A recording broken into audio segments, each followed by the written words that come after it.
En el caso de Windows, pues eso es un poquito más. No, de hecho son como, es 1 giga, pero en el caso de Windows son los 2 gigas. Porque en realidad es una máquina virtual de Linux que tienes que instalar primero el VirtualBox, luego instalar la máquina virtual y ahí viene lo que es el Sage, que es una versión modificada de Python. Dentro de las opciones que da, el Sage Cloud tiene una opción de la nube, se llama SageMath Cell, y hay otro que se llama CoCalc. En este sí se pueden hacer algunas cositas, solo que, bueno, habría que probarlo. Entonces, vamos a ver si no se puede instalar el Python, probamos aquí con esta, nada más que aquí, pero un poquito más. Porque no están todas las funciones, pero pues igual sí podemos trabajar con ellas, ¿no? Yo traigo una versión que ya descargué aquí, pero pues es para Mac, entonces, bueno.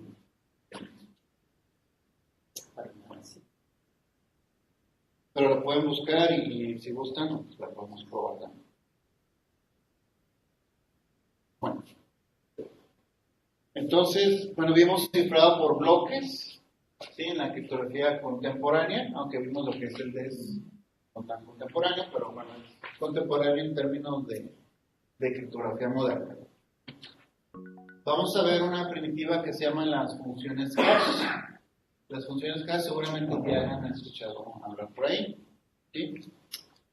Las funciones de un solo sentido, es decir, que si yo tengo la preimagen, obtener la imagen, bueno, es computacionalmente fácil, ¿sí? Yo puedo hacer el cálculo, pero su operación inversa es computacionalmente impráctica, ¿sí? O tal vez no hay un algoritmo. Un caso muy, a lo mejor ustedes en un principio lo van a ver como también es fácil de los dos sentidos. Ah, no. A ver.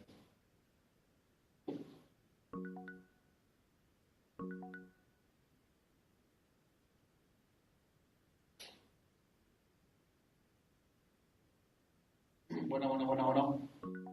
No, yo sí los escucho, más bien es Marco. Sí, porque, bueno, aquí sí me indica que estás. Pero, y a mí también no se escucha. Bueno, sí, ya mí.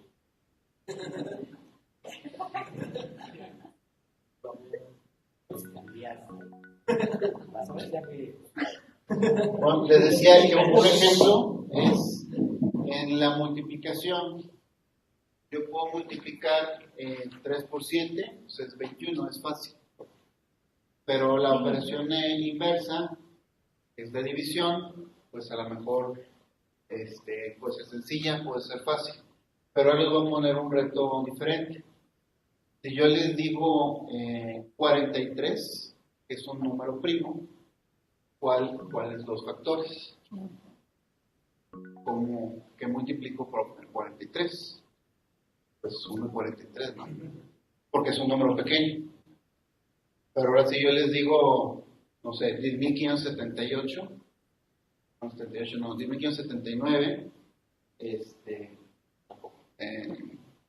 10.581 tal vez, pues ya se va a volver más complicado porque no, si es un número primo, voy a batallar en encontrar los factores.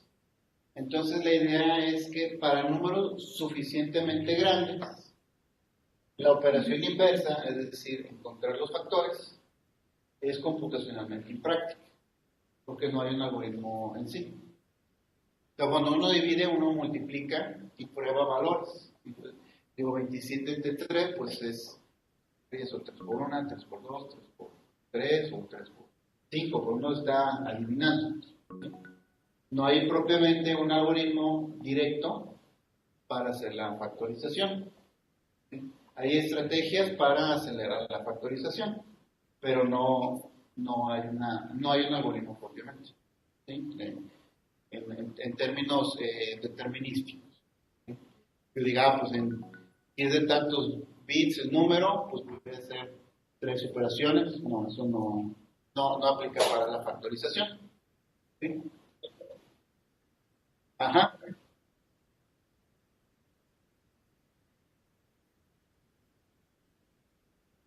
¿Sí?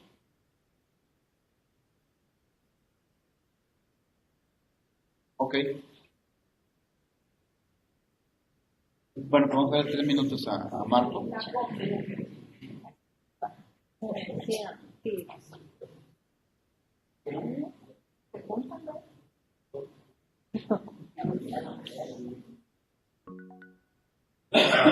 dijiste que se llama la aplicación? Sega Mac. Sage Marco, claro. Hay varias que se llaman Sage, no sé si dicen.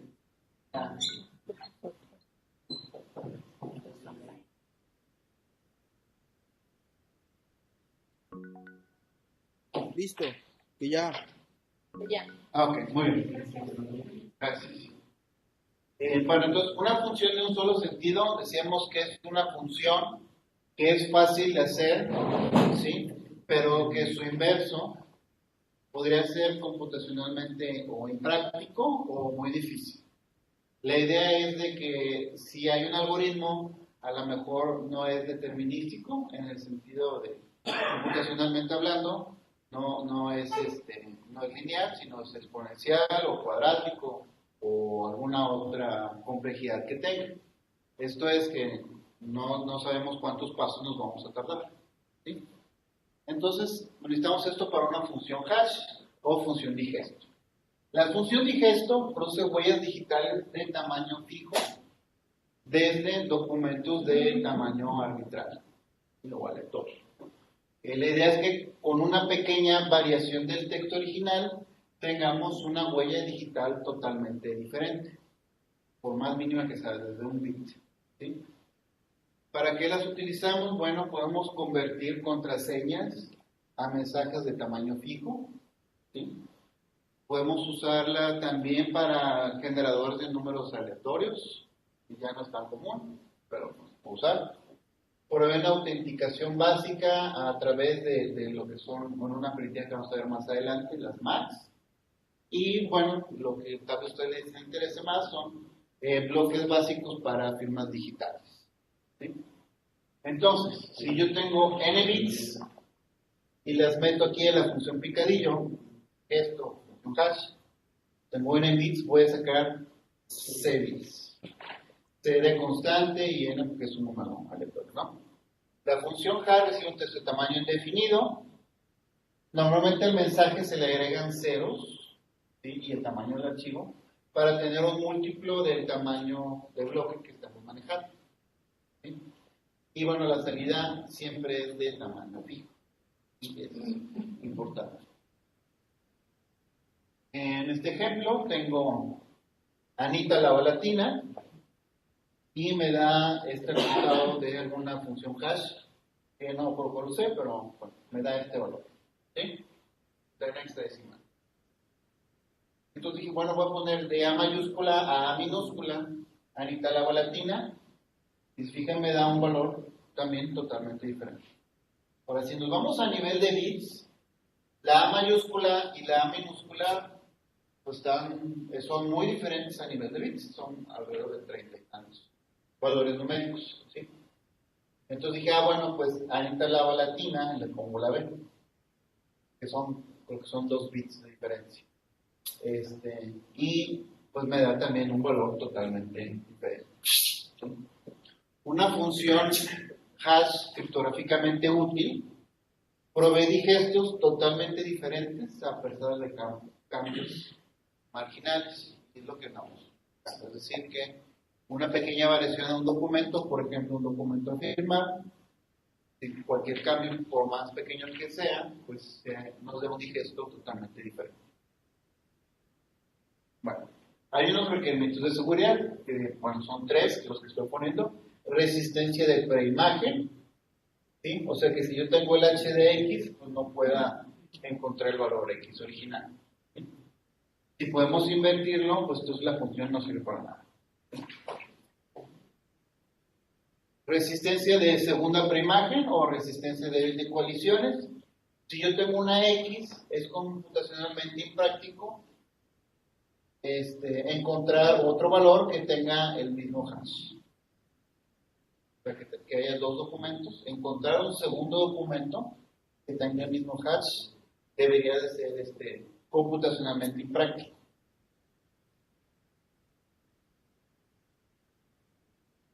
Y el 3 es resistencia de colisiones o resistencia fuerte a colisiones.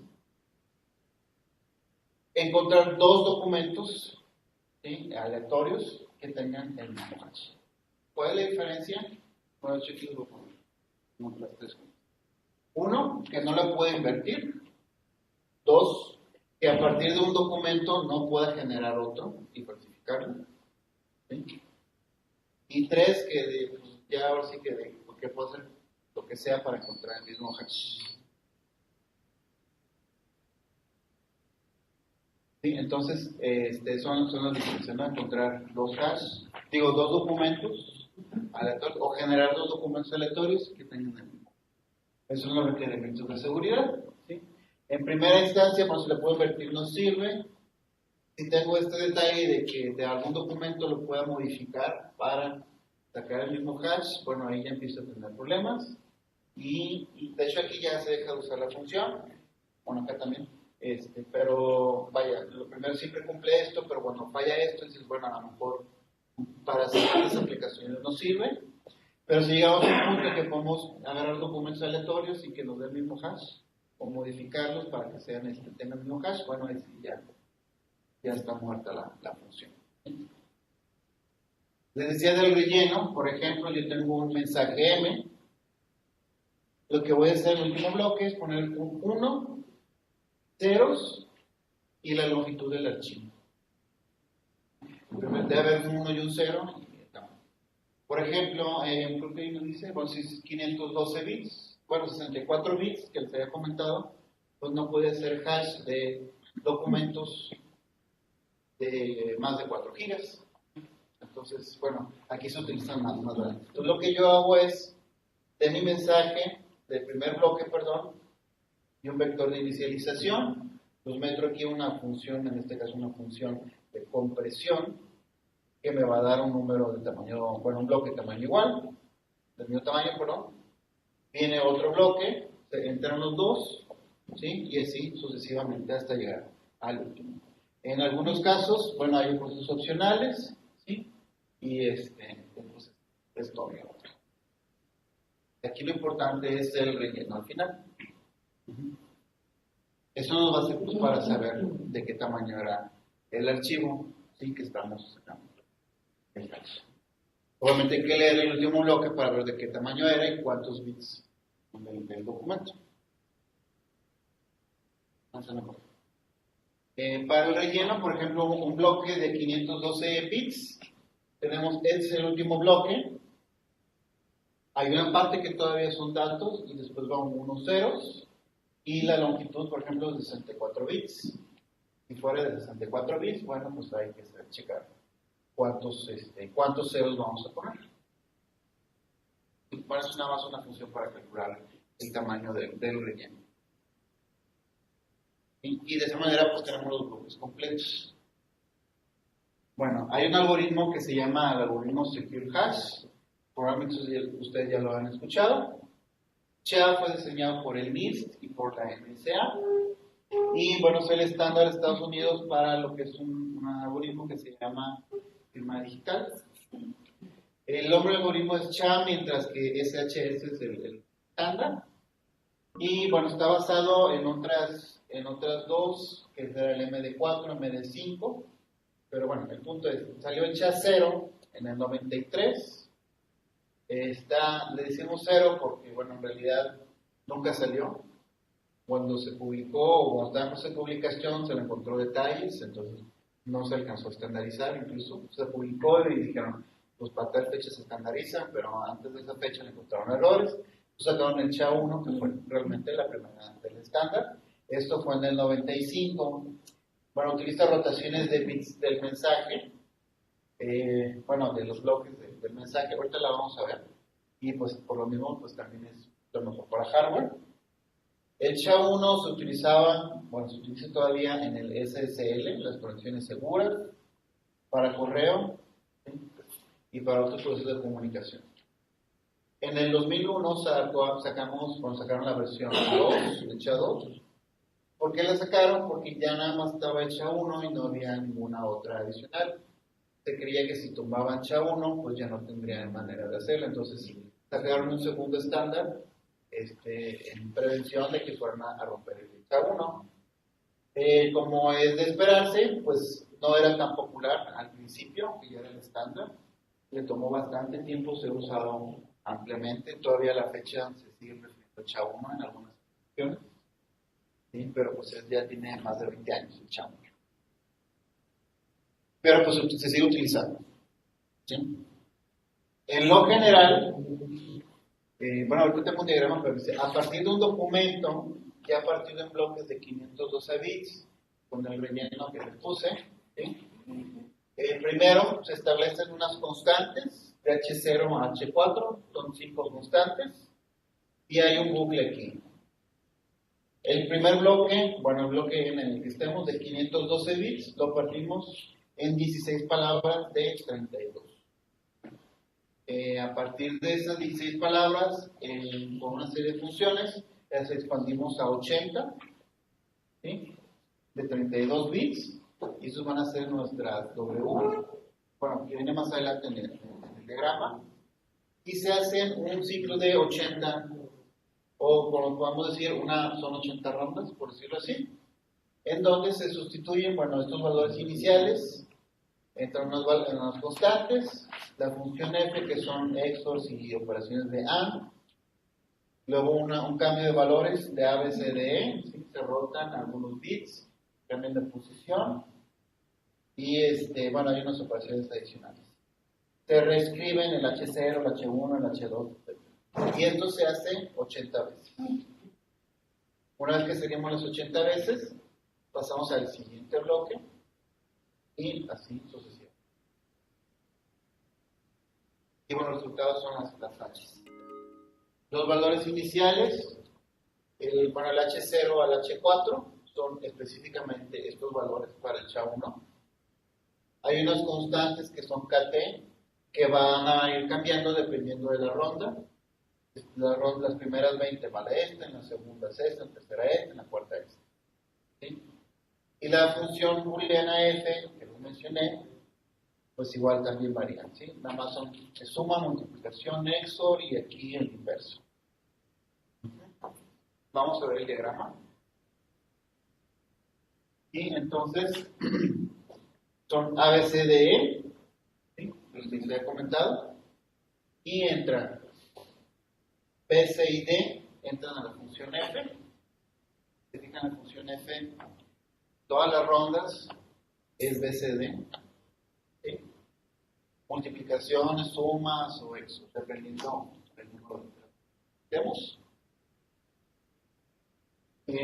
Ya que salió de la F, bueno, se hace un XOR con la E, y luego se hace un XOR con la A, pero rotada 5 valores, y se le mete el valor que estamos, bueno, en la WT, que es la W que mencionaba, que son los bloques propiamente los 512 bits, se mezclan, y luego con la K, que son unas constantes, y al final se cambian las posiciones.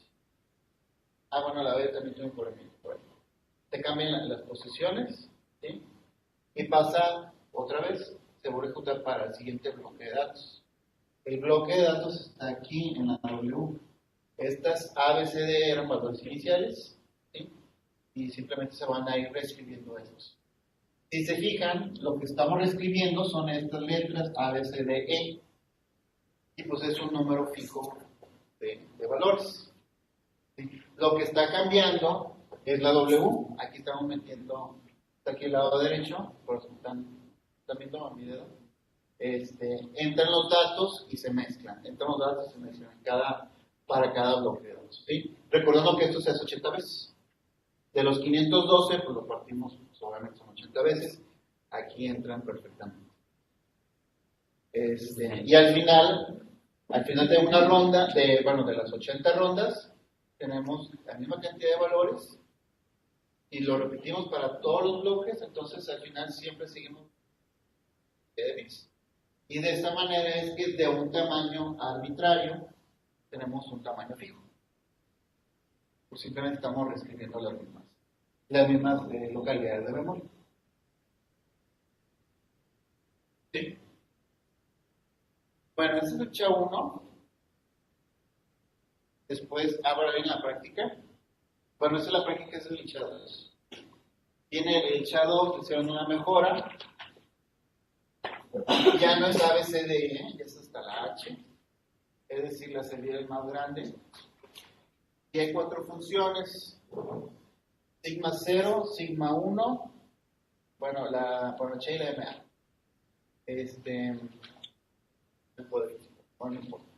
De igual manera, entran EFG a la H, de ahí entran ahí, y bueno, al final todas, de algún momento dado, pues entran a estas funciones. Hay unas operaciones sexo. Si ven acá en el extremo derecho está la W, que es nuestro bloque de datos de 512. Sí, dependiendo de la ronda, pues es la porción que vamos a agarrar.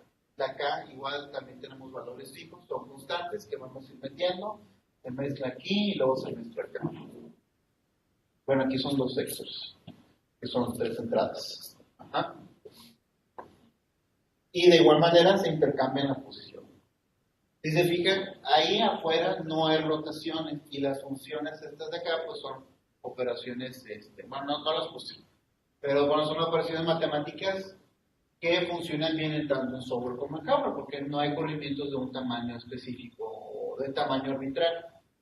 Entonces, bueno, en teoría debe ser un poquito más rápida, pero son más bloques. Ya uno es más rápido, a pesar de que tiene sus corrimientos por ahí extraños. SHA-1 es más rápida. Es una de las principales razones por las que la gente no cambió a SHA-2.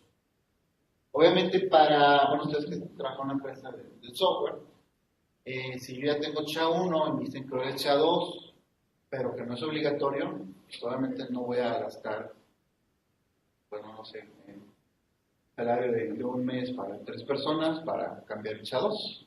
El SHA-1 funciona bien y es válido. ¿Sí? A menos que algún cliente no lo pida, ¿no? Entonces, bueno, precisamente por eso no se empezó a cambiar. Bueno, tuvo un lento introducción al mercado.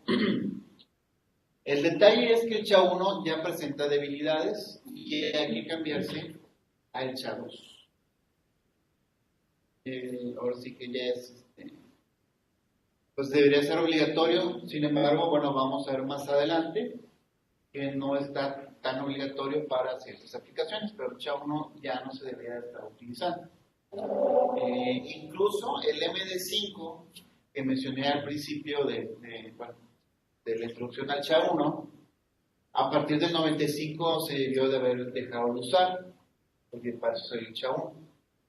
Sin embargo, hubo un ataque que al final decidí no incluirlo en esta presentación, porque lo vimos en la de seguridad y lo del Stuxnet, por ahí los que vieron anterior, en el Stuxnet había un ataque que utiliza el MD5 como punto de, bueno, ataca el MD5. El detalle es que el ataque fue en el 2008 y se debió haber dejado de usar MD5 desde el 95. Pues ahí es parte de responsabilidad de la empresa por no cambiarse, pero bueno, una cosa es que digas, bueno, en 2-3 años no me cambio, pero en 20 ya, como es. Bueno, ahora bien, este SHA-2 tiene un tamaño fijo al igual que el SHA-1. Hay una nueva que es SHA-3 y de igual manera no es obligatorio cambiarse. Lo que tiene el SHA-3 es una nueva estructura que le llamamos de esponja. Al decir esponja, la idea de la estructura es mojar una esponja y apretar. Si le metes una cubeta con agua, se llena de agua, dependiendo de qué tan fuerte la aprietes, es la cantidad de agua que va a sacar. La analogía aquí es cómo vas a usar esa función para obtener un tamaño fijo de bits, o si quieres más bits, bueno, pues repites la ronda. Entonces, lo que hacemos aquí en esta función SHA-2 y SHA-1 es que sobreescribimos los valores. ¿Sí? Bueno, esta es de A a la H. ¿Sí? Por eso siempre tenemos un tamaño fijo. En el SHA-3 lo que hacemos es que vamos concatenando la salida. Así como lo hacemos con el AES, que vamos por cada bloque, pues se va generando más salida. Entonces hizo algo muy parecido para el SHA-3. Le llaman funciones bajas porque puede tener un número muy grande de bits de salida. Y dependiendo de las aplicaciones, podrías necesitar pues más de estos bloques. ¿Sí? Pero bueno, esa todavía no está estandarizada. Bueno, está estandarizada, pero no es obligatoria. Y que yo sepa, no hay ningún estándar que la solicite. Entonces, pues al final no la incluyo. Pero está hecha 3 y es otro estándar que está por ahí pendiente. Pero pues es opcional porque no hay aplicaciones. O sea, no tiene caso que ahorita inviertan en el SHA-3 si no va a tener una aplicación en 2, 3, 4 años. Yo creo que mejor cuando salga una, pues podrán analizarlo. Por lo pronto se utiliza el SHA-2. Bueno, el SHA-1, vamos a ver el caso específico de México, donde se utiliza el SHA-1. Bueno, si tengan alguna duda o comentario.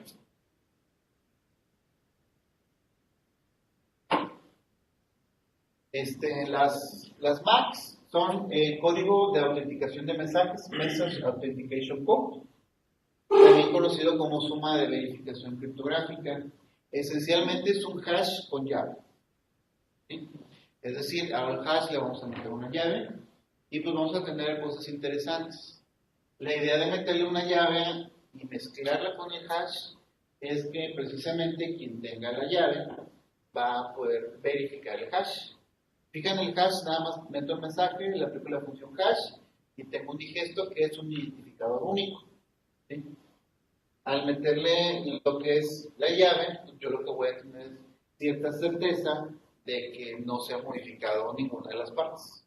Al tener el hash, sé que no se ha modificado el mensaje, porque este es el hash, pero si aparte le pongo una llave, pues sé que no, además no se alteró también el hash. Es una capa adicional que en algunos casos se podría ocupar. Y bueno, hacia el final del curso vamos a ver una aplicación. ¿Sí? Si bien comparte alguna de las propiedades con las firmas digitales, la MAC no es propiamente una firma digital porque no provee la no repudiación. Vamos a ver más adelante, la no repudiación es la propiedad de no decir que no poder decir que uno no firmó un documento. Si aparece un documento firmado a mi nombre, con pluma en papel, ¿verdad? Puedo decir yo que alguien más me falsificó la firma. Pero en las firmas digitales no se puede decir eso. Y bueno, las MAC, si bien dan un esquema adicional de protección, no nos permiten que yo no la firmé. En particular porque utilizamos esquemas de cifrado simétrico, ¿sí? Quien tenga la clave va a poder sacar la mano. ¿Sí? Entonces yo puedo firmar un documento y decir que lo firmaste tú, pero si los dos tenemos la clave, yo no puedo decir que no lo firmé por la misma llave. Pues a lo mejor pudiste haber sido tú, pude haber sido yo, o alguien más que tenga, ¿no? Entonces, bueno, es un esquema de protección adicional, pero sin llegar a las personas firmes. ¿Sí? ¿Cuáles son las propiedades? Bueno, hay una suma de verificación, ¿sí? Obviamente pues, criptográfica, estamos aplicando estrategias criptográficas, no nada más el hash. Hay simetría, bueno, son llaves simétricas. Tenemos un tamaño de mensaje arbitrario y como es una función hash la que estamos utilizando, pues también tenemos un tamaño de salida fijo.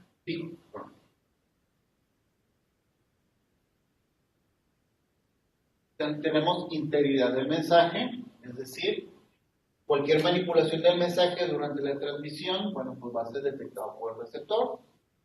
¿Sí? En la parte receptora, bueno, puede asegurarse del origen del mensaje. ¿Sí? Sin embargo, no hay la no repudiación de lo que puede tener. Pero bueno, nos puede funcionar. Y una manera de hacer las MAC, bueno, de hecho la que se debe utilizar es la HMAC, una variante. Es una MAC con hash o una hash con llave. Una manera vulnerable de hacerlo es, yo tengo mi llave y le concatengo el texto y le hago el hash. Uno puede decir, pues ahí tengo la llave simétrica, quien tenga esta acá, pues puede verificarlo, ¿no? O lo pongo al revés, primero la X, mi mensaje, y después la llave. Sin embargo, las construcciones son vulnerables porque nos permiten agregar por allí, concatenar mensajes o hacer algún truquito De que si yo tengo esto, le puedo agregar otra cosa con el inverso de la llave o el inverso del mensaje, yo tengo el hash de la llave y otras cosas por el estilo. En algunas funciones se puede concatenar los interiores, ¿sí? Sacarlo lo de adentro, entonces hacer una MAC así nada más metiendo la llave no sería lo correcto. Lo correcto podría ser esto. Aquí tendríamos lo que son dos hash, uno aquí y otro acá. De hecho, lo podemos hacer sin el vector de inicialización, lo podemos quitar. Para hacerlo más sencillo, ¿sí? Tenemos una llave, aquí es la misma, y dos valores. Por ejemplo, en el caso del estándar HMAC es un 5.6 y acá un 3.6. Entonces yo le hago un XOR del 3.6 con la llave, y eso va a ser mi primer valor para mi función hash, ¿sí? Con el mensaje. Le imagino el path, porque es el hash que va adentro, y el outer path, ¿sí? Que puede ser, por ejemplo, le dije 3.6, XOR con la llave, va la llave, y el hash de mi llave con el mensaje. ¿Sí? Les había comentado que llave y mensaje no, pero esta llave va con un XOR y está adentro de otro, están anidadas, ¿sí? Entonces, bueno, ahí ya se pierden las propiedades que pudiéramos utilizar para algún ataque. Es decir, son dos hash. No es exactamente el hash del hash, ¿sí? Es el hash de la llave con una mezcla más pequeña para hacerla segura, ¿sí? Entonces simplemente es cuáles son los valores mínimos que necesito yo para hacer las construcciones anteriores seguras. Simplemente. Pero bueno, de esta manera ya es segura con un pequeño cambio. Obviamente las otras partes deben tener la llave, si no nadie más va a poder verificarlo. ¿Sí? ¿Cuál sería la idea? Si yo saco un hash, cualquiera puede verificar. Pero si yo hago una MAC, solamente quien tenga la llave va a poder verificar. ¿Sí? A veces queremos que no todos puedan verificar. ¿Cuándo nos puede interesar? Bueno, en procesos de autenticación podemos manejar que solamente las partes interesadas puedan verificar que las llaves de acceso sean las correctas. No sé si tienen alguna duda o comentario. Eso es lo que hace el SAP cuando le entrega su llave. No, porque cualquiera puede verificarlas.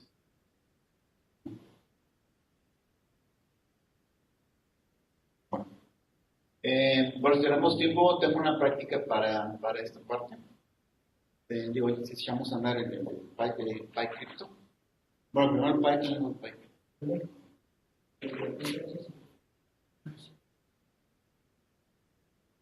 Bueno, entonces tenemos cifrado con AES y funciones hash. Hasta ahí pues se pueden hacer cosas interesantes. Pero vamos ahora a una cosa que se llama criptografía de clave pública o de llave pública, también le dicen.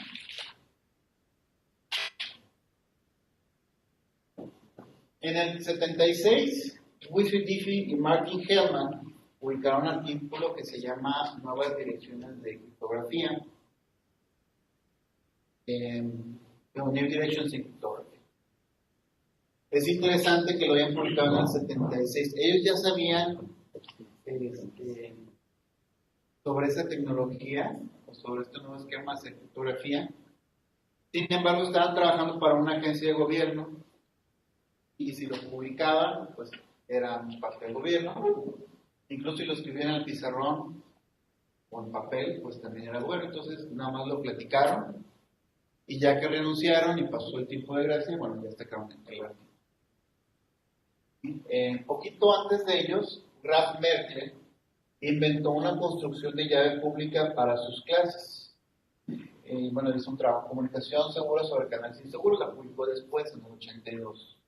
¿Qué es esto de criptografía de llave pública? En la criptografía simétrica, que es la que estamos manejando, tenemos una llave para cifrar y una llave para descifrar. Y nada más las partes involucradas deben de tener la llave. En el caso de la criptografía de llave pública, tenemos igual nuestra llave privada, ahora la vamos a llamar privada, pero vamos a tener una llave pública que está relacionada, de tal manera de que como es pública, bueno, la publico, se la doy de las partes, y entonces yo utilizo la llave privada para cifrar y la llave pública para descifrar. Bueno, en realidad sería al revés. Alguien utiliza mi llave pública para cifrar y yo utilizo mi llave privada para descifrar. Esto es, de esta manera ellos se aseguran que solamente yo pueda leer el archivo o la información que me están enviando, ¿sí? Y al revés, para las firmas, yo quisiera algún proceso parecido, de tal manera que cualquiera pudiera verificar mi información, pero la idea es tener dos llaves, una privada y una pública, ¿sí? Si yo tengo solamente llaves privadas o secretas, como en los esquemas anteriores, lo que va a pasar es de que si yo le quiero mandar una información a cada uno de ustedes, yo tengo que generar una llave secreta para cada uno de ustedes, ¿sí? Por ejemplo, aquí son 15, entonces necesitaré yo 15 llaves secretas, ¿sí? Pero si nos vamos a comunicar todos contra todos, pues yo necesito tener 15 y cada uno de ustedes necesita tener pues las 15 llaves. Bueno, sí, las 15 llaves. En términos matemáticos serían n por n menos 1 intercambios de llaves, operaciones de estar cambiándonos las llaves, ¿no? En el caso de la criptografía de llave pública, lo que se quiere hacer es que yo nada más ponga pública la llave y el que esté interesado en su momento pues la descarga. Yo no tengo que establecer algún proceso como escribir en nota de papel, ir al oscurito para entregarle la contraseña. Simplemente la puedo escribir en el pizarrón, la subo a mi página web y cada quien la descarga. Me evito el problema de ver cómo le voy a llegar la llave secreta a la otra persona. Simplemente la publico. Sí, necesito las 15 llaves, pero nada más las descargo sin ningún proceso adicional. Cada quien debe tener ya su propia llave privada. Entonces, eso es lo que se intentó hacer en el 76 y desde entonces, bueno, pues ha estado funcionando bien. Este concepto originalmente lo describió James Ellis en 1970. Se mantuvo en secreto porque era información clasificada de la agencia británica, del 69 al 97. Le dije 70, ¿verdad? Bueno, del 69 al 97. Tiempo después, también otros británicos, Malcolm Williamson y Clifford Coates, de la misma agencia británica, describieron otro tipo de tecnología que pues ya estaba conocida, pero ellos la descubrieron antes, como estaban en la agencia británica, no pudieron publicarla, ¿sí? Pero bueno, eso es la criptografía de llave pública. Y es lo que nos decimos es lo que pasa cuando decimos que las agencias de gobierno pues están más adelante. Simplemente ellos no publican lo que están haciendo. Y bueno, pues ahí vemos que están más o menos, y ellos lo sacaron a principios de los 70s, y esto salió a mediados del 76. Bueno, aquí, de este lado de la criptografía estaban más cerca de lo que es la academia, 5 años, a diferencia de lo que era el DES, que eran unos 20 años de diferencia, de ventaja en las agencias de gobierno. Bueno, como dato curioso, a mediados de los 90, la exportación de algoritmos criptográficos a Estados Unidos era penada con traición. Es decir, se prohibía pues llevar lo que es el AES y otros algoritmos fuera de Estados Unidos, ¿sí? De hecho, se prohibía la exportación de algoritmos si eran legibles por máquina. Entonces, casos extremos de protestas, hubo quien se ponía playeras con el algoritmo, hubo gente que se tatuó en algoritmos y pretendían salir del país. Pero bueno, fue algo que no salió tanto en los medios, ¿no? No fue la gran cosa, pero en su momento, bueno, la exportación de algoritmos criptográficos sí era penada, bastante.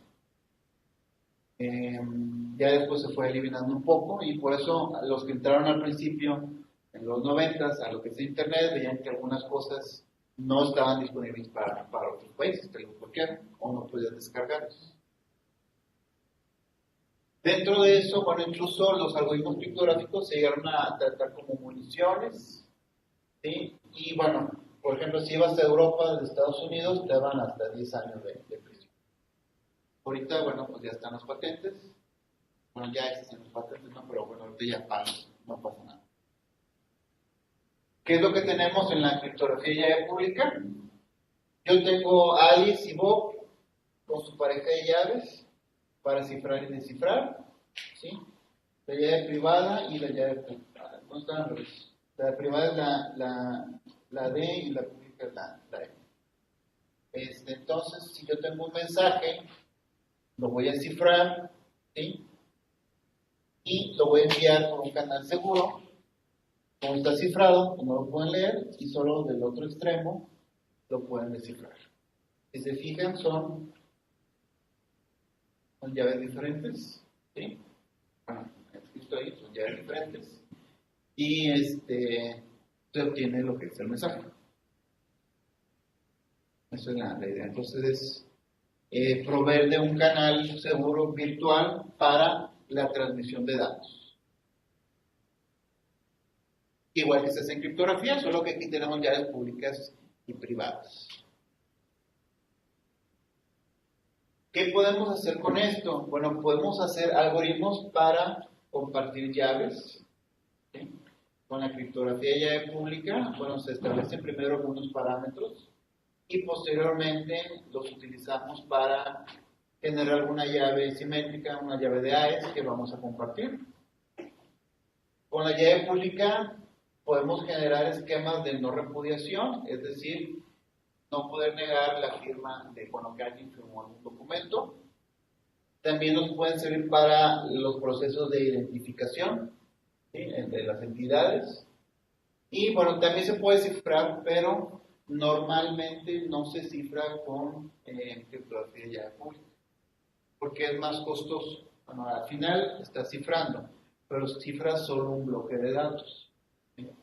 Entonces se vuelve costoso porque si quieres hacer lo mismo de cifrado por bloques, pues se te sube el precio de manera exorbitante. Estamos hablando de que son 10 veces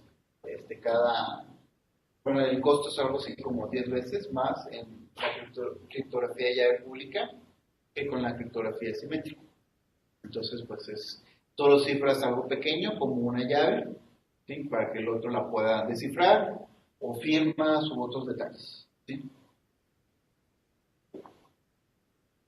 ¿Tienen algún comentario?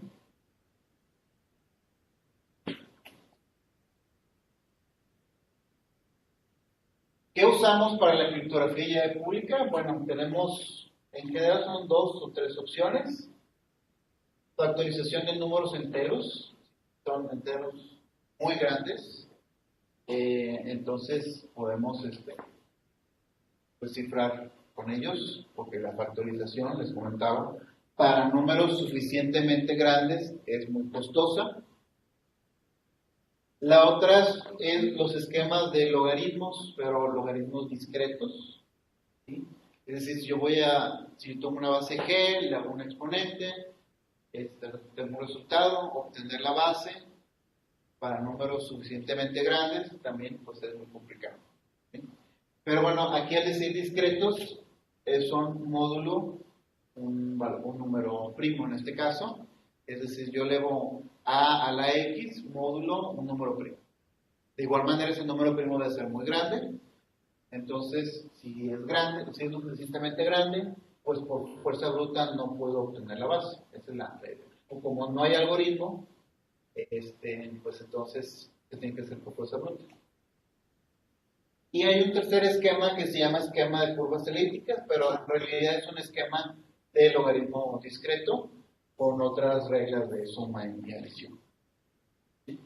Pero en general son las dos que se utilizan actualmente en la criptografía, pues le vamos a tener que llamar criptografía clásica para la criptografía pública. De hecho, estos no son en términos computacionales no son problemas NP completos. ¿Sí? Son NP duros tal vez, pero no son, vaya, existe una manera de obtener los factores en una complejidad subexponencial, de igual manera en los algoritmos discretos. ¿Sí? Entonces, no es lo ideal, pero bueno, funcionan bien si tenemos los números lo suficientemente grandes. Aquí estamos hablando de que sean computacionalmente imprácticos. ¿Sí? A diferencia del esquema anterior, del one type pack, con un generador de números verdaderamente seguros, ahí sí sería un problema NP completo. ¿Sí? Pero tenemos el problema de la distribución de las llaves, ¿sí? De la cadena de bits. Entonces utilizamos estos esquemas que, si bien no son NP completos, pues para valores suficientemente grandes es suficiente.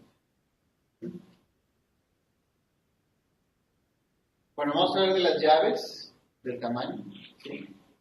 La principal preocupación del sistema de seguridad es cuánto tiempo le va a tomar a un atacante romper un esquema.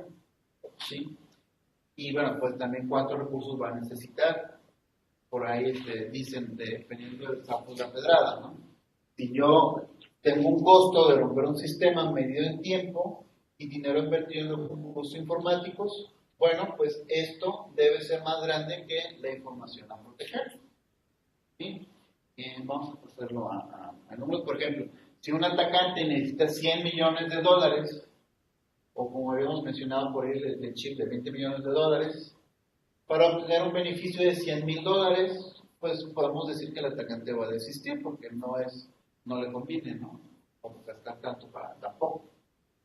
Cuando decimos que un atacante requiere de 100 años para romper un sistema, esto es calculado al inicio del ataque. Entonces tenemos el costo de dinero y el costo de tiempo.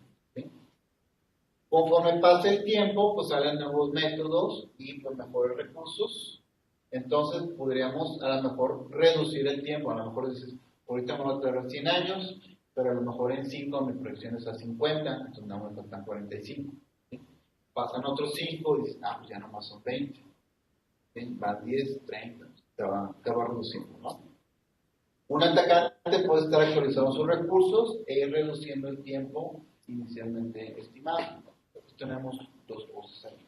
Bueno, tres con esto.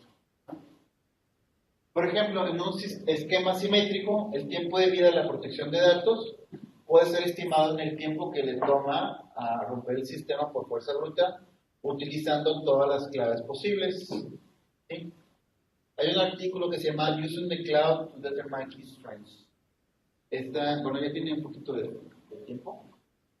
La idea es que, bueno, pone un esquema de estimación de costos para romper un esquema criptográfico basándose en la red de Amazon. ¿Sí? Bueno, servidores de Amazon. Ellos estiman que para romper lo que es el AES de 128 bits, utilizando la nube de Amazon, les costaría, bueno, en aquel entonces del 2014, 10 a la 27 dólares. O sea, un 1 y 28 ceros. Es muchísimo. Pero bueno, eso fue en el 2014, entonces ahorita a lo mejor son 20. O sea, como quieras, es mucho, ¿no? Entonces, esto lo vamos a definir como un nivel de seguridad. ¿Sí? El tiempo o el costo que nos tardemos en romper una llave AES de 128 lo vamos a definir como un nivel de seguridad de 128 bits. ¿Sí? Y bueno, de ahí nos vamos para arriba. Lo que es el NISP establece que una clave simétrica de 80 bits pues es el equivalente al logaritmo discreto de 160 bits. Hay una serie de equivalencias. 80 bits de seguridad es lo que nos da el RCA de 1024, ¿sí? Lo que son los certificados del SAT. Ya desde el 2012 no se recomienda usar el nivel 80. Todavía se recomienda usar el nivel 112. En el caso del nivel 112 tenemos una equivalencia de RCA de 2048 bits. Que si bien todavía no son los 128 que mencioné hace rato, pues ya están más o menos por ahí. ¿Sí? En el caso específico de 128, es un RSA de 3072 bits. Esto es, el tiempo que yo me tarde en romper una AES de 128 por fuerza bruta es el mismo tiempo que me voy a tardar en romper un RSA de 3072 bits. ¿Sí? Si vemos aquí va 128 y tengo 256.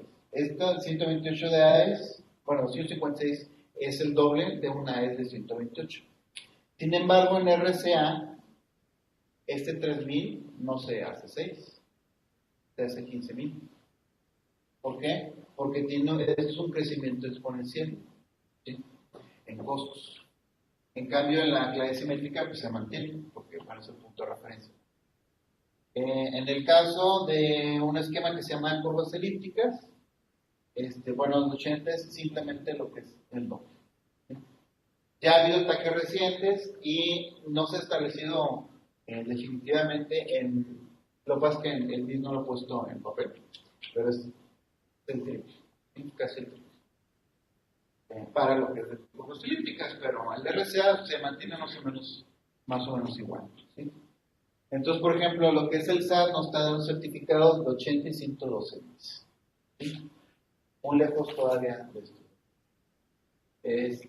Obviamente, entre más bits, pues es más lento.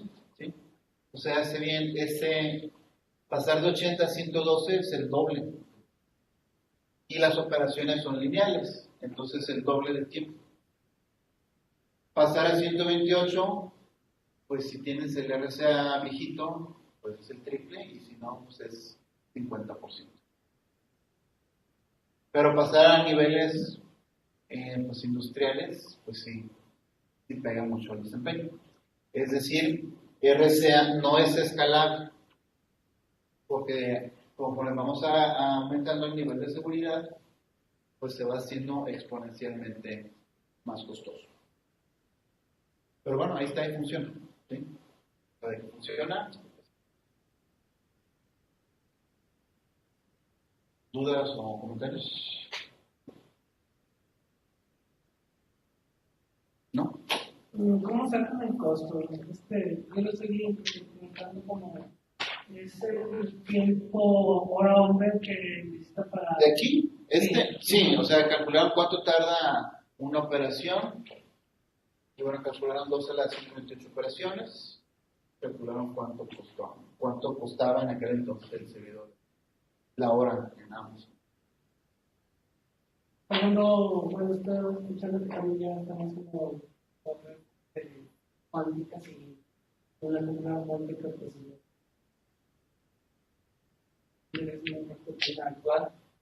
Ajá, no, bueno, sí, ese es hacia el futuro, el cómputo cuántico.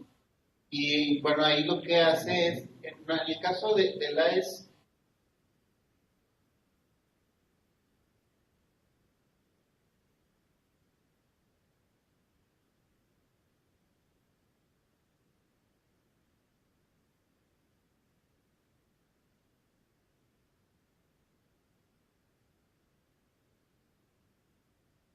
¿Alguien me escucha? Yo escucho, pero ella no escucha. Hola, ya a Luis tampoco lo oímos nosotros. Ok, entonces problema de ellos. Sí, tampoco yo. Hola a todos. Hola. Hola.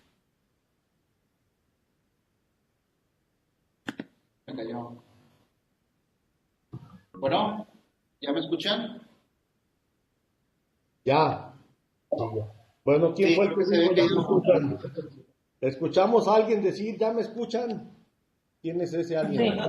Sí, no, después como tenía pantalla completa, no vi que decía Ok, reconectado. pero eres Luis, No, ¿verdad? no vi que- Aquí Marco en Sí. Aguascalientes los escuchamos. Muy bien, gracias.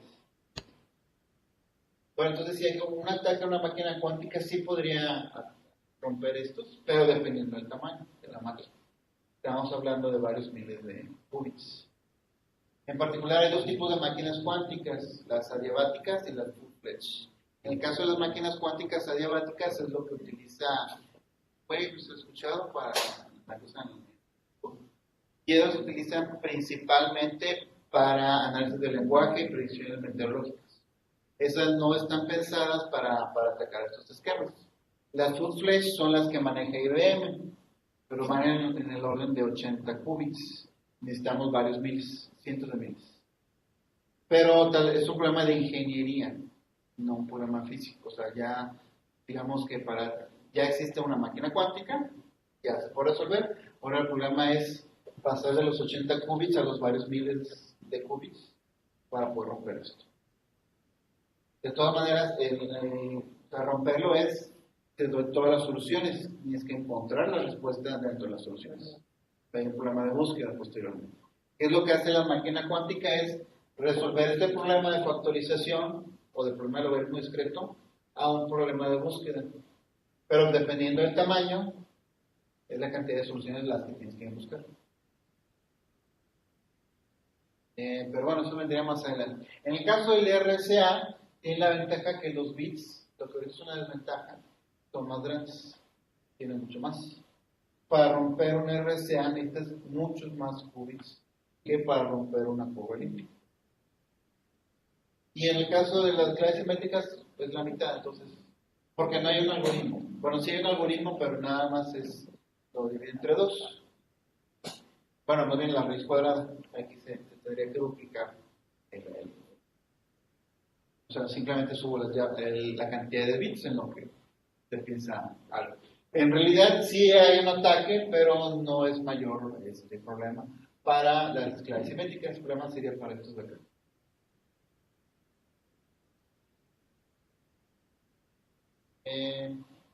Y bueno, pues esos son los tamaños de las llaves. Creo que tengo un video por aquí.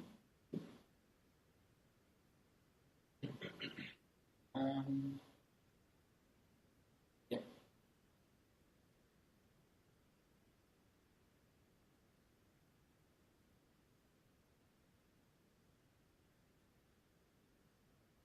Pero creo que sí tiene algo.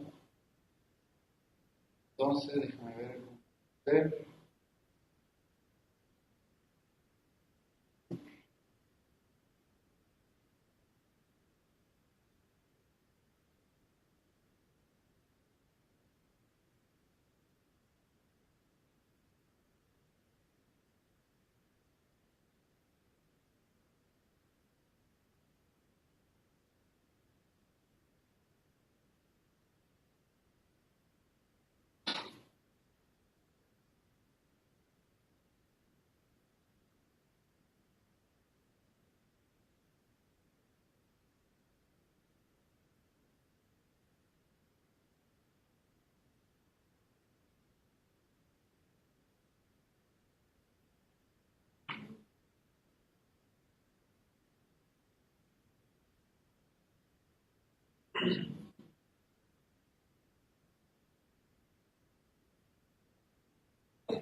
Bueno, voy a poner, se me hace que no se va a oír por la misma razón. Como es la misma bocina, el micrófono la filtra. Entonces, pues luego se nos va a llegar, pero mientras lo podemos ver, yo creo que sí se entiende, porque al fin y al cabo es un video y es visual. ¿Sí?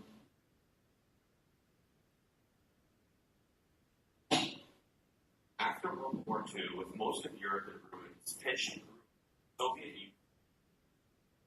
It was clear that the next global super required the ability to both launch and successfully defend nuclear attacks from intercontinental ballistic missiles. In North America, the most vulnerable point of attack was over the North. So in 1958, a joint effort between the United States and Canada was established, known as NORAD, or North American Aerospace Defense Command. An important line of defense was the semi-automatic ground environment. It was an automated system of 100 long-distance radars scattered across North America. They were connected to computerized radar stations that transmitted tracking data using telephone lines. All of this radar information was fed into a primary warning center buried a mile deep inside Cheyenne Mountain. This application of machine-to-machine communication allowed make split-second decisions, information transmitted and processed automatically by computers.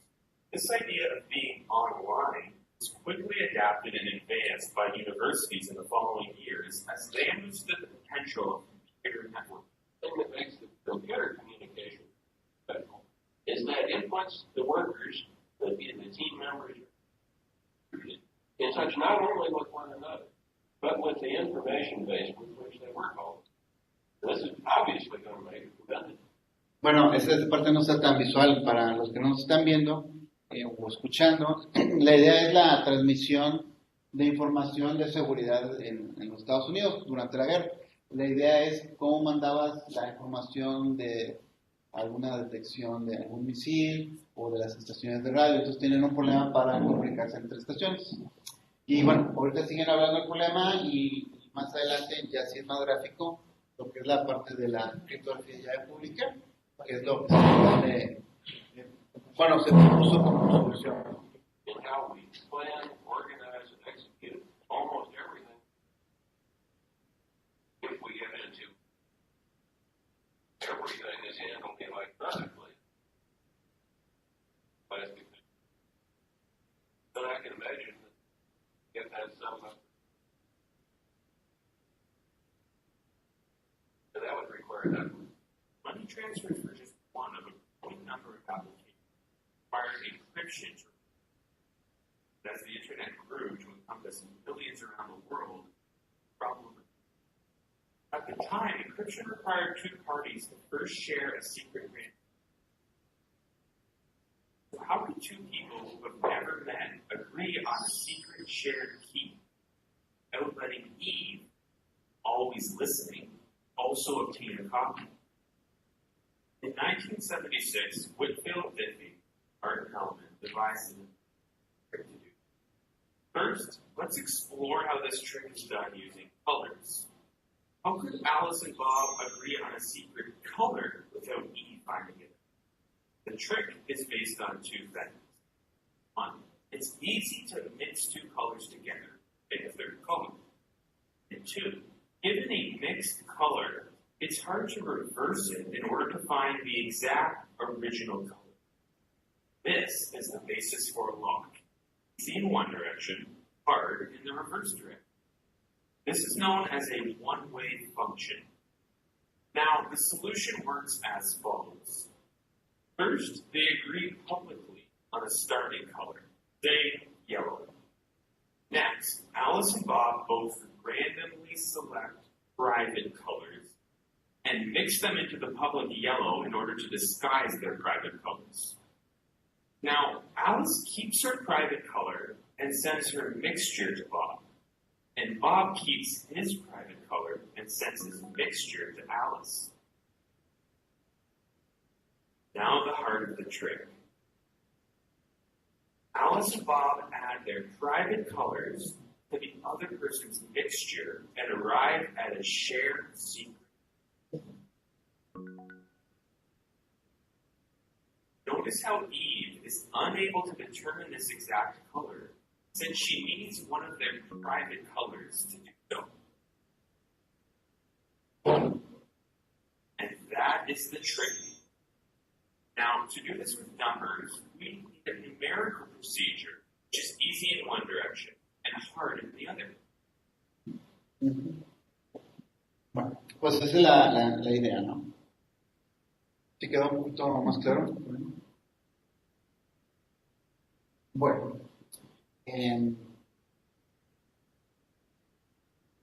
vamos a brincar bueno, como vamos atrasados con lo del proyecto, bueno, las prácticas, voy a iniciar la segunda sección, antes de ir a hablar de la comida, creo que es temprano, ¿no? 9:20. Y me habían dicho que a la 1, ¿no?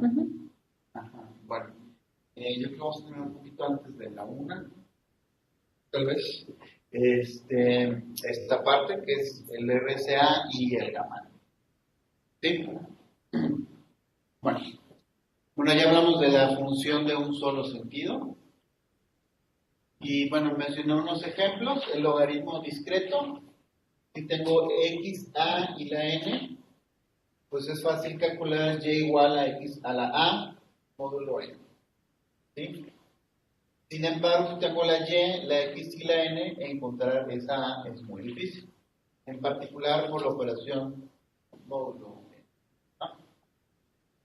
De la factorización, si tengo x y y, es fácil calcular n es igual a xy. Sin embargo, dado la n, encontrar los factores x y y es muy difícil. En particular, son números primos. Si son números primos, entonces, pues solamente puedo obtener el factor, bueno, hasta que obtenga el número primo. Y si es muy grande, tengo que probar todos desde el 4 hasta que llegue a la x o a la y. Si estos x y y... No ven. Perdón, ¿dónde están viendo eso? Ya ahorita lo ya. acomoda.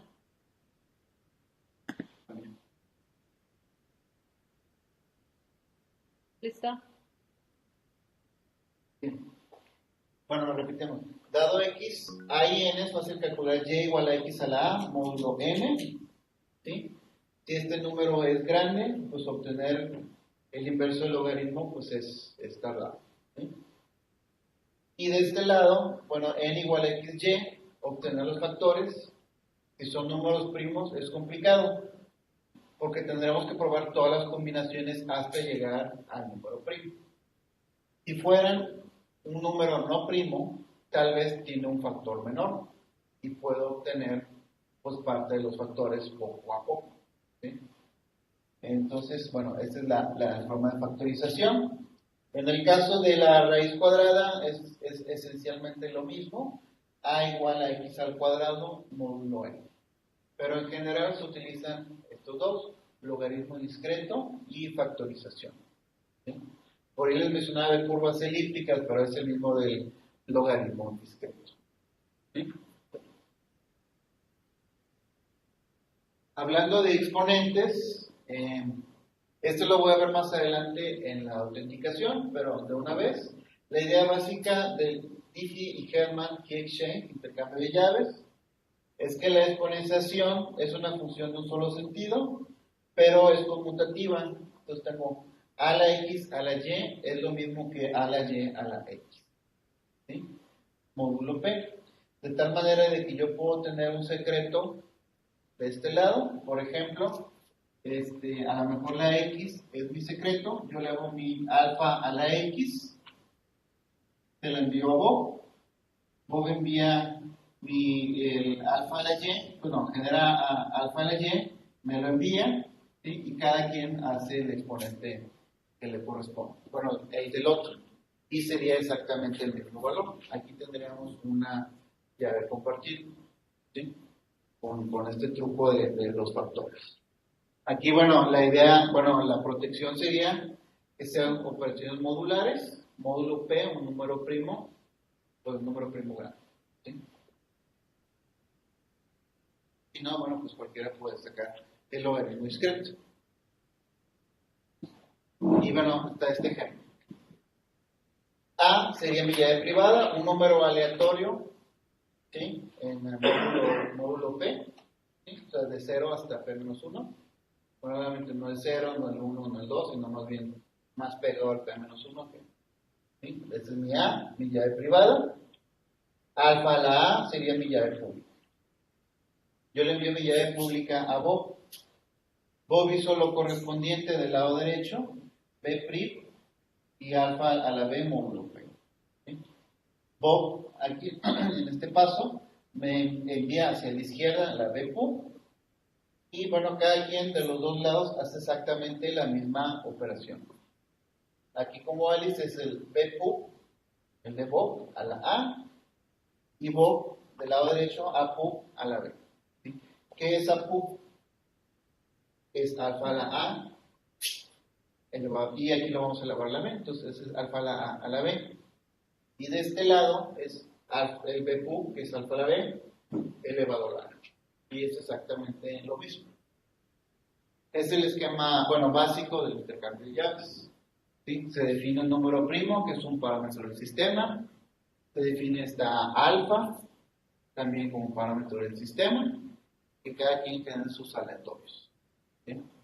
De igual manera, aquí el aleatorio debe ser un aleatorio fuerte para que no cualquiera pueda predecir qué valor de llave privada tienes. ¿Sí? Si alguien te está escuchando tu máquina, está viéndola y tienes un mal generador de números aleatorios, podría llegar a predecirla. Sí, bueno, es bastante intrusivo, pero sí se puede llegar a hacer. Y pues de esta manera, pues nadie, bueno, como está así puesto, en el esquema básico no se puede saber pues, la llave compartida. ¿Sí? Hay otros trucos para atacar, como intervención de comunicaciones y esas cosas, pero es el esquema básico. ¿Sí? El otro, bueno, es el RSA. El RSA, diseñado en el 77 por Rives, Shamir y Adelman, de ahí las siglas, ¿sí?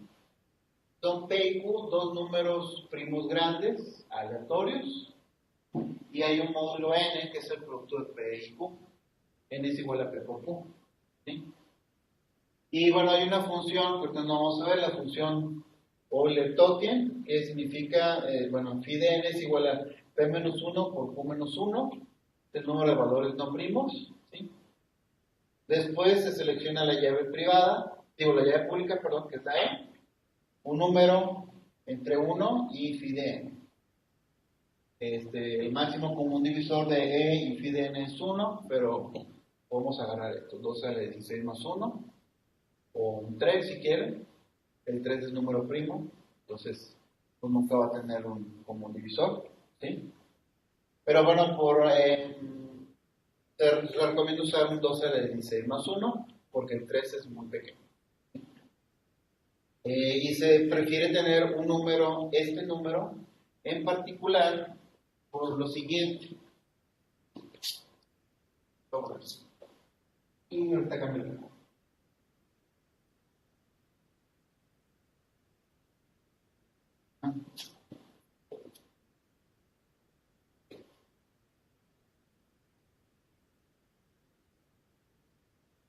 Ajá. ¿Sí ven el pizarrón de aquel lado?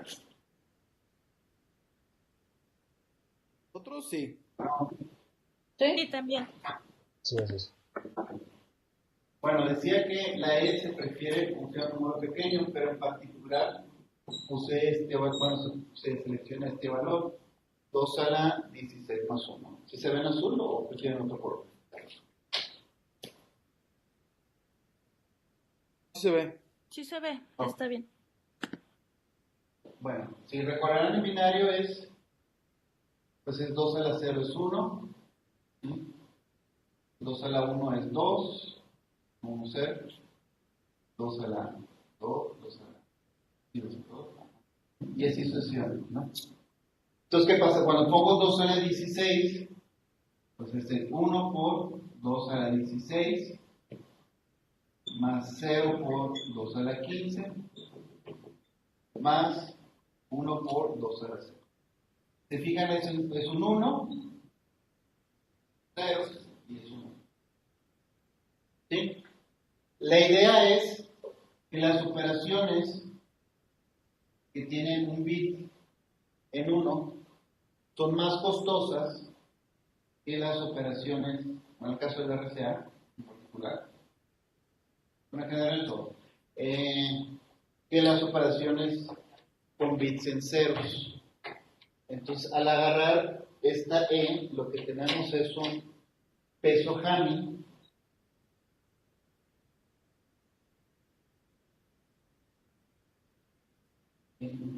bajo, de tal manera que es un número pequeño con bajo peso Hamming, entonces tenemos muy pocas operaciones costosas y el resto son operaciones baratas, ¿sí? Y la idea es, pues, obviamente, es economizar. Entonces, pues es más o menos la idea, ¿sí? Agarramos una E y ya de antemano vamos a saber que no tiene factores comunes con phi de n, con vaso peso Hamming, y pues esa va a ser nuestra llave pública. ¿Sí? Pública porque es un valor conocido y siempre va a ser el mismo. ¿Sí? Después encontramos el inverso multiplicativo de la E, que sería en este caso la D. La D sería nuestra llave pública. Y la idea es tener esto.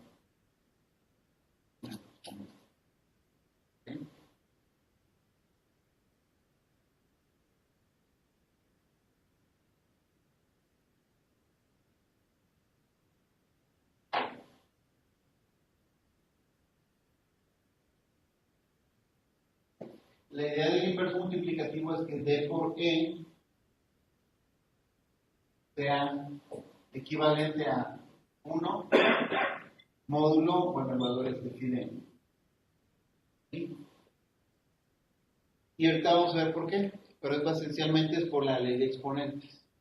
Para encontrar el inverso, pues hay mecanismos para obtenerlo, pero ahorita no viene mucho, no vamos a tener tiempo de los mecanismos, pero la idea es esta, D por E es que sea el componente A1, y vamos a ver aquí, bueno, más adelante, el por qué.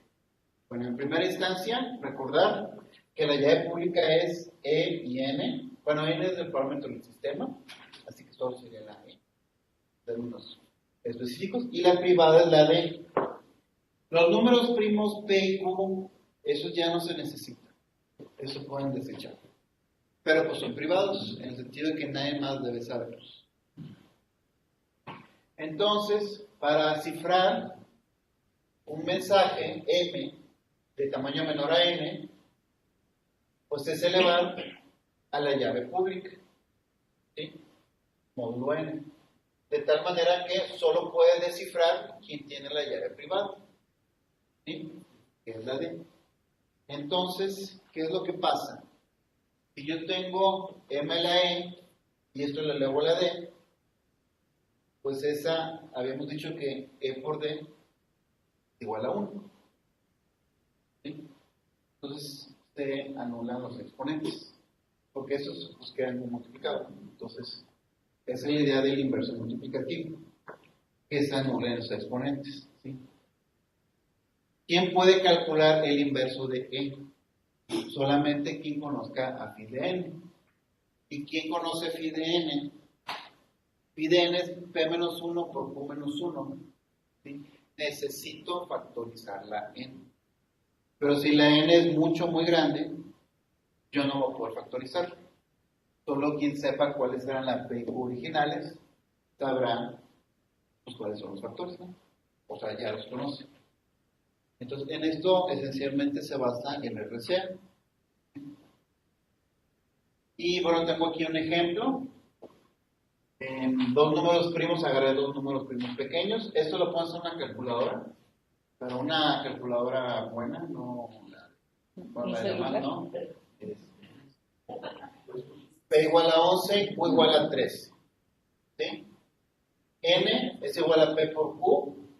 11 por 13 es igual a 143. Bueno, de hecho igual de una calculadora, la de la... Entonces igual es calculo. Sí, bueno, obviamente aquí 11 por 13, pues sí, ¿no? Pero ahorita vamos a ver lo demás. Phi de N es igual a P menos 1 por Q menos 1. O sea, hace 10 por 12, perdón. 10 por 12, 120. Por el máximo común divisor, en este caso yo tengo que agarrar una E más pequeña, en este caso es 17 y 120. 17 es un número primo, entonces no va a tener factor común, por 120. Y bueno, el inverso multiplicativo de 17 módulo 120 es 113. Si yo multiplico 113 por 17 y le saco el módulo en 120, me debe dar 1. ¿Sí? Vamos a ver si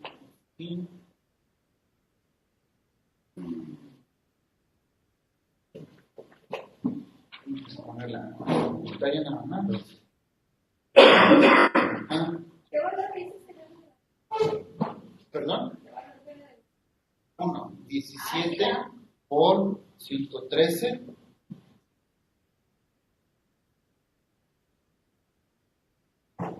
17 por 113 es 1921, módulo 120.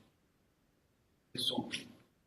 Entonces cualquier número que yo eleve a la 17 y posteriormente la eleve a la 113, módulo 120, me debe dar el mismo valor. Con eso no se me da. De hecho debe ser menor a 120. Entonces vamos a quitar este. Estamos en Python. Este valor. Módulo 120. Perdón, es Python. Bueno. Es 16. ¿Sí? Entonces, a ver, vamos a poner 6 elevado a la, ¿qué dijimos? 113, que es este valor. 120. Me da 16. Acá, vamos a ver. Es que lleva una letra. ¿Cómo? ¿Dónde? Está anexado.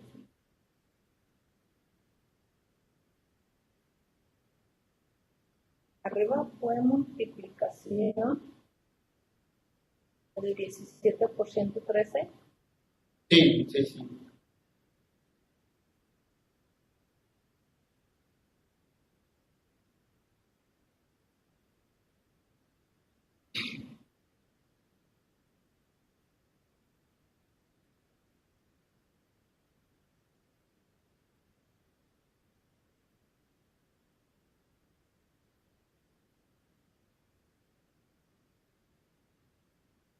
Qué chistoso.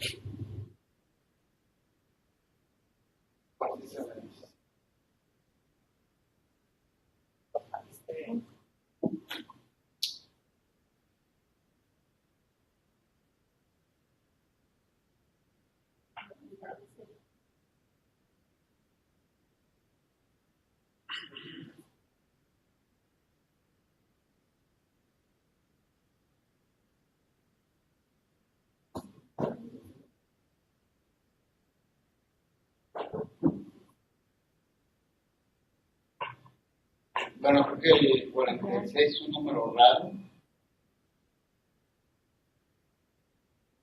¿Qué las propiedades? Sí, con 46 no funciona, pero sí es que hay unos números que hay que checarse nada más, que son no generadores.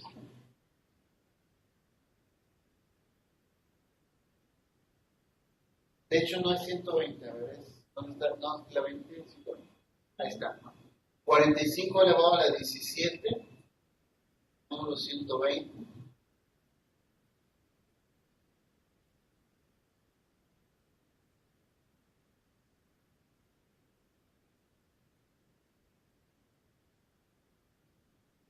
Bueno, es que tampoco el 45 es un buen número, pero el problema aquí es que tenemos muy poco espacio de margen, son 120 valores. No se pueden usar todos, en este caso 45 al 17 módulo 120, pues da 45, y si lo llevamos a la 113, bueno, pues vamos a dar otra vez con 45. Digo, nos va a dar 45, pero es un caso muy particular, que en este caso, como son 120 valores, pues sí coincide. Este otro tampoco está jalando. Bueno, entonces sí que fue de suerte. Vamos a ver. ¿No? ¿Qué primos teníamos? ¿Ya? El 11 y 3. 11 y 3.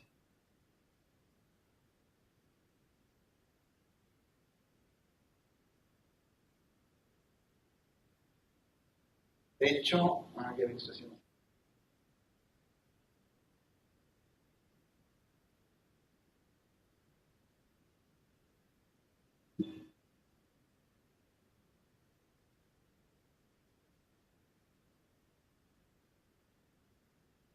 Ya, claro. Sí, bueno, ahí tuve un pequeño error. 120 no es número primo. ¿Sí? Cuando no son números primos, no se generan todos los elementos del grupo. Lo que se debe de usar, en este caso, es el 143. ¿Por qué? Porque es el valor de n. Entonces, por 3. Ajá, no el FIDE. ¿Sí? De hecho sirve para mostrar en este error la necesidad de los números primos. Si se fijan, cuando agarré el 120, el 16 se comportaba de manera rara. Bueno, de hecho era el 46 que se comportaba de manera rara. Después agarré el 45 y también. Sí. Pero es porque tenía también pocos números, entonces, por decir que tenía altas probabilidades de encontrar un número malo. Pero esencialmente era por el 120, que no es un número primo. Cuando agarramos números primos, esto normalmente no pasa, porque casi todos, de hecho todos los elementos, les vamos a llamar elementos generadores. Yo este número este número de aquí, este 16, yo lo puedo elevar a cualquier número desde el 1, aunque no tiene caso, desde el 2 hasta el 143, ¿sí? Módulo 143, y siempre me va a dar un número diferente, ¿sí? Bueno, para no hacerlo largas, vamos a poner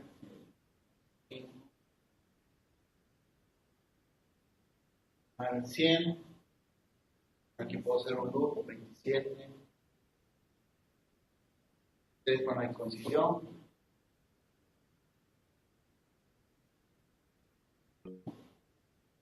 Y estamos 2,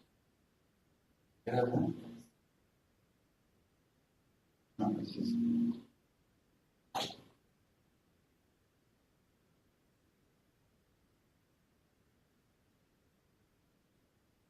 H.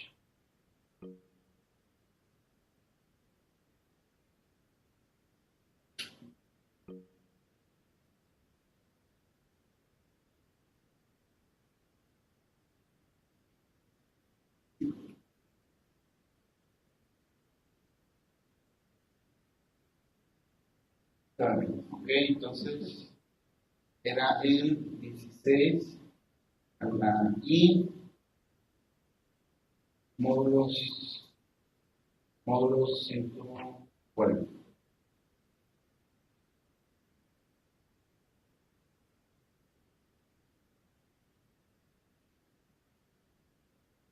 ¿Están todos estos valores? ¿Sí? Fíjense, aquí hay un ciclo que siempre se va a repetir. 27, 3, 48, 53, ¿verdad? Y luego otra vez llegó al 100, 27. ¿Sí? Este número 16 no es un generador porque no nos da todos los valores. Vamos a agarrar el 15.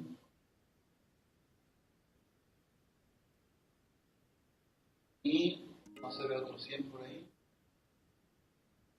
Aquí hay otro 100. Este es más grande. ¿Ah? Pero si fijan que me va generando valores grupos, por ahí de los 16, 17. Aquí hay un 100. Hay otro 100. Pues esos son valores malos que agarramos, pero nos dan un grupo, un rango de valores, pues más o menos grande. ¿Sí? Entonces, por ejemplo, yo aquí agarré el mensaje es el 50. Vamos a agarrar el de 50, ponen la diapositiva.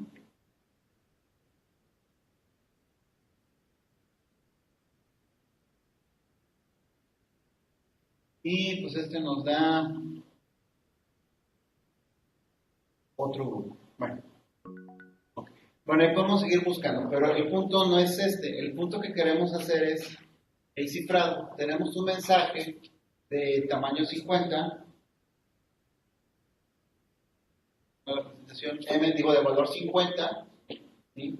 Yo elevo 50 a la 17 módulo 143, bueno, me da 85. ¿Sí?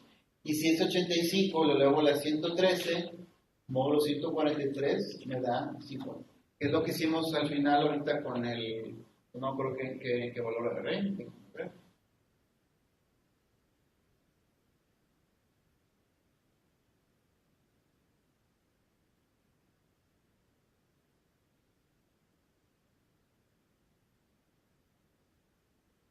Sí, con el 16, ajá. que es ese, pero bueno, vamos a agarrar el 50 que mencionó, que pusimos en el IVAs, a 50. ¿Sí? Ahora este 50 a la 17, módulo 143, nos da el 85, y este 85 elevado a la 113, da 50. Ajá. Que era el final. Bueno, nada más para ver sin el módulo, 50 le sientes este valor, y 80 a la 113 es este. Entonces digo que no cualquiera calculadora lo agarra, pero pues igual este valor, pues sí lo hacen, pero no te lo va a representar todo.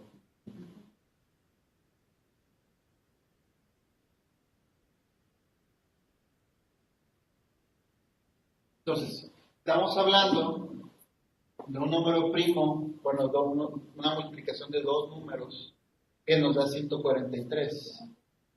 Y ya la calculadora ya patinó. Si agarramos números primos ya de varios miles de bits, 1000, 2000 bits, pues ya se pone más interesante, ¿no? Ya es más rentador. Si se fijan, entonces aquí yo le veo a la 17, 50 a la 17. Entonces tengo, de hecho esta no la... En el caso de la exponenciación, el bit más significativo, el 2 a la 16, o en este caso el 17, que sería el 15, esa operación no la voy a hacer, me voy desde el segundo bit. Entonces realmente, si regresamos bueno, si representamos el 17 en binario, que es 1 del 15 y 1 del 1, no son dos, es 1 del 16, perdón, y 1 del 15, tenemos que nada más hay un bit del 1. El primero, y todas las demás son operaciones con el 0, que son baratas. Ahí se hace un ciclo, en este caso bueno, el que puse acá en el pizarrón son 7 dígitos, pero serían 6 rondas, digo 6 operaciones de ciclo y solo una costosa. Acá en el 17, bueno, es igual y, bueno, no, serían 5, bueno, pues es casi igual. Pero nada más sería una y ya nada más tendríamos que hacer la reducción modular. A diferencia del cifrado, ¿sí? Del descifrado, perdón, 85 a la 103. Igual, en números absolutos el 103 es un número pequeño, pero respecto al 143 es un número grande. Si estamos hablando de números binarios, ceros y unos, en promedio, la mitad de los bits están en 0 y la otra mitad están en 1. ¿Sí? Más o menos, si es un número aleatorio. Sí. Y como estoy sacando esta D de un 17, pues va a ser un número más o menos aleatorio. Entonces vamos a tener la mitad de operaciones costosas y la mitad de operaciones baratas. Entonces vemos que el cifrado es sustancialmente más barato que el descifrado. Y como vimos en la terminal, el 50 a la 17 módulo 143, pues nos quedó un número de, sí eran bastantitos dígitos, pero en 85 a la 113 me salieron varios renglones. Entonces, ¿a quién le interesa el descifrado? Al receptor del mensaje. Entonces, él es el que va a pagar el precio. Y bueno, más adelante en las firmas también, en la verificación, es más costoso este lado. ¿Sí? Bueno, ¿qué pasaría con números más grandes? Recordando el tamaño de la tabla de niveles de seguridad. 113, bueno, 143, ¿cuántos bits son? Es menos de 256. Menos de 8 son 7 bits, ¿no? 8. No, sí son los 8 bits. Son 8 bits. Pero estamos diciendo que queremos 1024 y eso ya chafilla. 1024, bueno, de 8 a subir a 1024, pues ya se vuelve más interesante, ¿no? Bueno, este es el ejercicio con RCA, ¿sí? Claro, en Crypto Public Key se importa RCA, genero una llave de 2048 bits. Y abro un archivo para escritura, guardo en formato PEM, hay unos formatos, leer y PEM son los estándares. Yo lo guardé en ASCII. La ventaja del ASCII es que me da relación 1 a 1.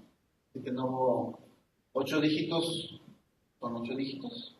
En UTF-8 y de repente le agrego unos 2, 3. ¿No? Es opcional. Y bueno, le di cerrar. Después lo vuelvo a abrir y le doy un import. ¿Sí? Es otra variable, P2, y no debe marcar. En key estaría pues la llave. Ajá. Bueno, en key 2. Y key 2 deberían ser iguales. ¿Sí? Bueno, ahí nada más cierro. Ajá. Es para las llaves. Y para el proceso de cifrado y descifrado, en este caso el PyCrypto maneja todavía el estándar 1.5. Ya estamos de hecho estamos en el 2.2, pero el 2.1 funciona perfecto. Nada más que tiene el 1.5, pero al fin y al cabo es lo mismo. Tiene mensaje, en la línea 4, mensaje a cifrar, la llave la genera, ya la había generado, no importa. En public key extraigo la parte pública de la llave y la parte privada. En dos variables la separo. ¿Sí? El cifrador, bueno, genero un nuevo objeto cifrador con la llave pública. ¿Sí? Cifro el mensaje con la llave pública, el mensaje en ASCII, que dice a cifrar. Y para el descifrado, bueno, genero una nueva instancia, claro, con la llave privada. ¿Sí? Y entonces, bueno, el secreto es descifrar el texto cifrado con la instancia de la llave privada. Aquí hay un valor de verificación, pero puede ser nulo, no importa. Y bueno, aquí ya nomás imprimo el secreto. Que debería ser el mismo. Y bueno, pues desea que hagamos un ejercicio. Vamos a ver cómo vamos a hacer.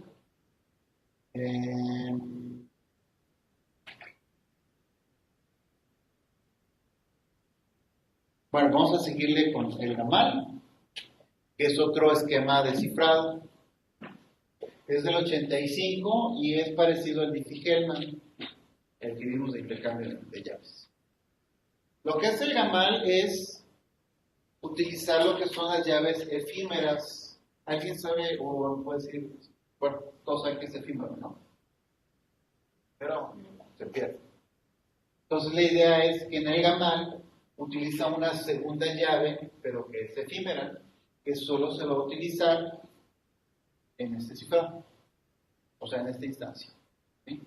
Entonces, aquí en esta gráfica, del lado derecho, tengo la P y la alfa, que son mis parámetros del sistema, una B aleatoria, y le elevo alfa a la B.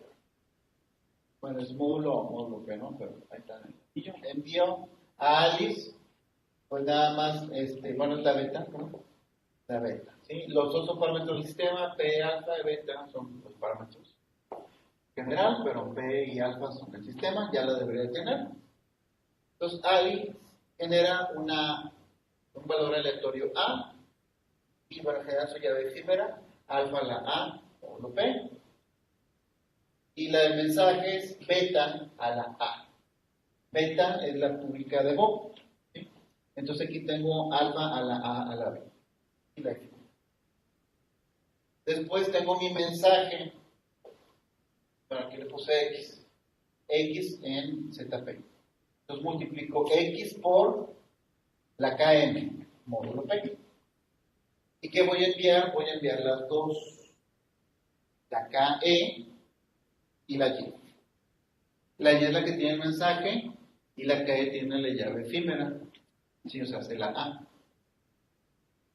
Entonces, por ley de exponentes, acá saco K a la E a la B, ¿sí? Que ya tenía la A, tengo K a la E. Encuentro el inverso multiplicativo. Bueno, aquí falta multiplicar Y por el inverso multiplicativo. Y pues anula a la KM del lado izquierdo y me queda la pura X. ¿Sí? Por exponentes. ¿Qué es lo que pasa? Al crear una llave efímera, nuestro mensaje cifrado va a ser diferente cada vez. ¿Qué pasa con el RCA anterior que vimos? Si yo tengo 50 y luego la de 17, módulo 143, siempre va a ser el mismo texto cifrado. ¿Y qué hay de malo con eso? El problema es que podemos saber, si llegamos a saber cuál era el texto en claro, podemos saber cuándo se está enviando ese mensaje correctamente. Y bueno, tal vez podamos obtener alguna información adicional sobre esa parte del mensaje, aún sin conocer el texto en claro. Si acá tenemos en el cifrado del gamal que esta llave efímera nos está emitiendo un ruido, un factor de ruido está A para cada mensaje, entonces cada que cifremos la X vamos a tener un valor diferente. Pero una vez que lo descifremos, obtendremos la misma X. ¿Sí? Entonces esto lo llamamos no determinísticos porque hay unos aleatorios por aquí que se introducen. ¿Cuál es el precio de esto? El precio es que mi texto cifrado se incrementa de tamaño. Tengo la KE y la Y. Se me duplicó. Tengo el doble. Pero ya tengo un esquema un poquito más robusto. ¿Sí? Entonces, es el precio de correo. Tengo una llave efímera y, bueno, pues se genera pues tenemos más tamaño. ¿Dónde aplicamos estos? Estos, por ejemplo, no es muy bueno, pero el Telegram utiliza algo parecido. No usa el Gamatón, pero utiliza llaves efímeras. ¿Sí? Pero no lo utiliza para cada mensaje. En el caso del Telegram, utiliza cada 100 mensajes, genera una nueva llave efímera y cada semana también, lo que sucedería primero. Oye, si no estás enviando mensajes en 2-3 meses, bueno, pues va a generar una nueva, ¿no? La siguiente es que se conecte. Entonces hay un intercambio de llaves para esas llaves, más bien te genera una nueva llave efímera entre el cliente, te envía el POP, tiene que enviarte una nueva beta, como parte del protocolo le pide una nueva beta, te genera una nueva y por eso. La idea es no estar generando estos aleatorios para cada mensaje, porque si no se nos va a retrasar un poquito la comunicación. Entonces Telegram lo que hizo es, bueno, pues cada 100 mensajes te genera una nueva. Perfecto. Al final casi todos utilizan llaves efímeras, o sea, el WhatsApp y como otros que hay por ahí. Pero bueno, mejor el caso de Telegram porque específicamente es cada 100 mensajes. ¿No tengan alguna duda o comentario? Bueno, pues ya es casi la 1. ¿Qué les parece si le La vez damos? pasada fue de 2 a 3. ¿Fue de 2 a 3? Y ya estaba checando los mensajes porque Ah. teníamos la duda. Pues le damos hasta las 2. Por ahí creo que iba a salir temprano. Tiene nada. Sí, es que es un tema nosotros y ya hay que intentar experimentarlo. De que según un compañero nos está esperando, y como ya he dicho, que a la hora de irnos a comer, pues En 2 horas, como ven. Como ven. Sí, bueno, por ahí. Sí, no hay problema. Ok. Bueno,